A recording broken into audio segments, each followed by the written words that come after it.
On this Haven lock, they do not show you this anywhere in the video they've got, but on the back of the Haven lock in the center section, there's 4 screws you have to remove to access the plate underneath. This is a plate. This is a part of the Haven lock in the center that flips up. Where you take the 4 screws off, which are very small, and this black piece will come undone.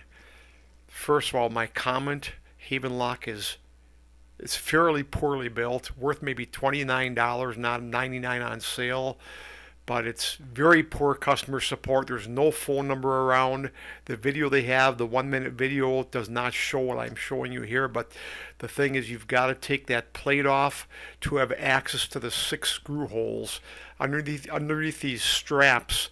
If you move them aside, you'll see there's a room, there's going to be screw holes underneath there, and that's how you can screw it to the floor. But again, Haven lock is not very well built. It's overpriced. They've got horrible customer support, none at all actually. You can't even get an email to those people, but I'm not impressed. But again, if you see these nylon straps, you pull them aside and there's screw holes in there.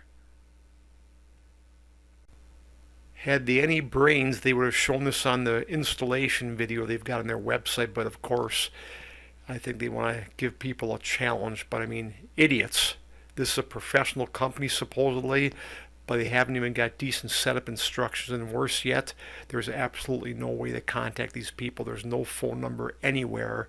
I tried to send them 3 emails. They all got kicked back from their website. It says it did not go through, so there's no way to contact these people. Well, anyway, after calling my son, who also bought one of these, he kind of talked me through it, but he also couldn't figure it out, and he actually hired somebody to put the first one in, just because Haven is so incompetent and they don't have proper setup and assembly instructions.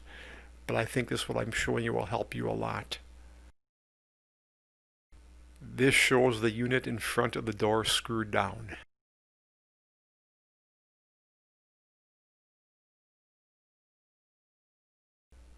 Before I realized what the quality was like, I purchased 2 of these on sale for $99. They send you with a little spacer strip, the orange spacer strip. It would cost an extra penny to send 2 spacer strips, which would be easier to keep it square, but I put 2 strips. I had 2, so I used 2 orange strips for spacers, and then I put a piece of 3/4 inch pine down there and put about 6 Phillips screws into the floor for extra strength. Then I added the piece on the top. Of course, I used the template to mark the holes. I took a drill and drilled 6 holes with a 1/8 inch drill that are a little bit smaller, and I screwed the unit down. Simple as that. I'm just showing once again how you take that plate off the back, and again you can see underneath those nylon straps where the screw holes are. You put the screws in, and that just makes it real easy. If only they would have showed this on their installation video. And I pre-drilled the holes. I set her in place and screwed it down. Finished product. Just have to tighten down the black screws on that center plate. So you have to open the door, and you see in the back I got them all screwed in. Again, it's not built very well. You know, it's like a $25 piece of equipment you're paying $100 for on sale, but when you have a patent, you can charge whatever you like. It's a good idea, no doubt about that. And again, it's built rather shabbily. It's just not real well built, but it does do the job, keeping people from coming in. So that's my little video. I hope it does you guys some good.